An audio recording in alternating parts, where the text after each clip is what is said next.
Ladies, if you are on a fat loss journey, hormone health journey, you love your coffee, you're making this stupid fucking mistake that is fucking up your fat loss. It's fucking up your hormones, okay? Before I get into that, let's talk about what caffeine actually is. It's an ergogenic aid. It's one of the most researched ergogenic aid. Ergogenic aid is just a fancy way of saying it's the most, it's a performance enhancer. But it increases your cognitive function. It increases your energy, increases your metabolism by increasing your heart rate. It increases, decreases your appetite. It does a lot of really good things if you're using it right. The problem is most women that I speak to are doing this huge mistake. And there's also two other mistakes I'm going to cover, okay? But if you leverage caffeine, it can be great for you. It can be great, right? Don't hear what I'm not saying. I'm not saying don't like quit. Like obviously I have a cup of coffee right in front of me, right? That's not the point. The mistake you're making, and I talked to so many women. I talked to someone yesterday and she was like, for 6 months I have 2 meals a day. I fast until like 11 a.m. Have my morning cup of coffee, and I haven't seen results for 6 months, but I'm not gonna like, I want to eat 2 meals a day. I'm not changing that. I'm like, okay, so do you just want to keep doing the same thing and not seeing any results, or do you want to actually like be open to some coaching and rework your thing? I was like, well, how the fuck does that make any sense? And that's like behavioral thing, whatever. Like, you're not going to make any change until the pain of where you're at overcomes the shit that you actually have to change and do, right? Up until then, you're just going to have life commandments, which is like, I'm only doing it if X, Y, and Z. And X, you just have to get to a point where you're like, fuck, like, I don't know what the fuck I'm doing. Just take over. I'll do whatever, okay? Once you get that point, you become coachable. You create new habits. It's very, very simple, right? Problem is so many women and people just get stuck, like just glued to what they're doing, even though they're not seeing any results, right? And I get there's like a mental thing, like especially if you're working out and you're doing something that's like really fucked up for your body, but you're not seeing results because of it, but mentally you feel better every time. Like, I get it, okay? Now, the mistake that you are making, I guarantee, is, well, let's actually go to two. One, you're drinking coffee right when you wake up. The other thing is you're drinking coffee on an empty stomach. Okay, let me joke coffee before when you wake up. When you wake up, you have what's called a cortisol awakening response, a cortisol activation response, your CAR.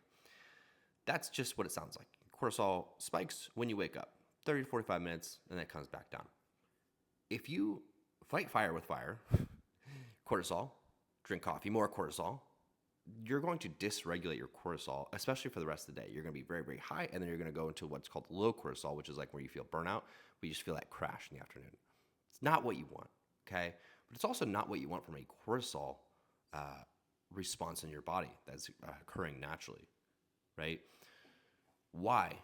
Why does cortisol matter so much, right? Well, cortisol is fine and dandy. It's the chronic cortisol elevation or dysfunction that is really going to kill you in terms of storing more belly fat, in terms of just your overall mental clarity, your mood, just how you tolerate stress. It's not a good thing if it's chronic, okay? And when you keep doing this over time and having this first thing in the morning, it's becoming chronic, right? It's not a good thing for you. So wait 60 to 90 minutes before your first cup of coffee, okay? And when you do it, I would just end it at the morning coffee, and that's it, right? Ideally, caffeine has what's called a half-life, and that's where everyone's like, oh, you have to shut off caffeine at 2 p.m. It also has a quarter life. Half-life just means that half of it's still in your body by the time you go to sleep, so you're having half of that in your body. Quarter life is where quarter of it's done, right? And that's quarter life is like, I think it's like 10 to 12 hours after you. So if you drink coffee at, let's say, 8 a.m. right now? If I stop drinking at 8 p.m., well, I went past 2 hours, so I have a quarter of it still in there. Not ideal, but better than half, okay?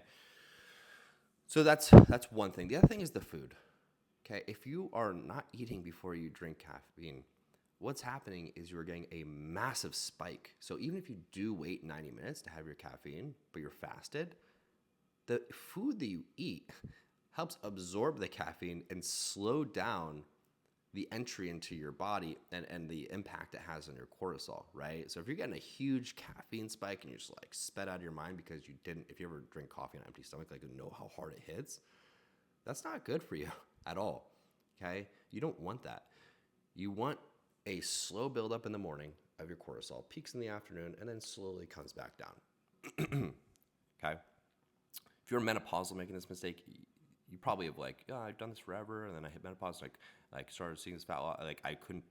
And once we have them really time their caffeine, our clients, it's like night and day in terms of the results, because you just can't get away with that anymore.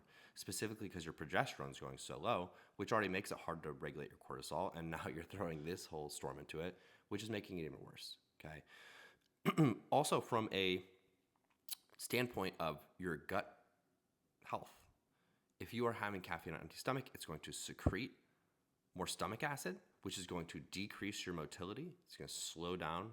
It's gonna. Let me take that back. It's going to make it very hard to regulate your stomach motility. The other thing is it's going to impair the gut integrity. So most hormones are exchanged at the gut level, like GLP-1. It's naturally secreted already at your gut level. So if you have poor gut lining, poor gut integrity, you have poor stomach motility, these are all things that are not going to help your hormone health or your fat loss. Okay? So eat food, balanced meal. Doesn't have to be huge. It could be like 200 calories. You could have like a Brazil nut with, maybe a half a cup of cottage cheese, and then add some, a half banana to it. It could be like 200 calories. It doesn't have to be crazy. I was like, well, I don't want to eat because then I'm hungry the other day. I'm like, that's not a bad thing. Like you do want to be hungry. Like that's how you fuel your body. What you don't want is these really high-low, and you have this huge insulin secretion because you're drinking caffeine on an empty stomach, and then your glucagon production goes down. And that's where you get that roller coaster of those hunger spikes that are just psychological, right?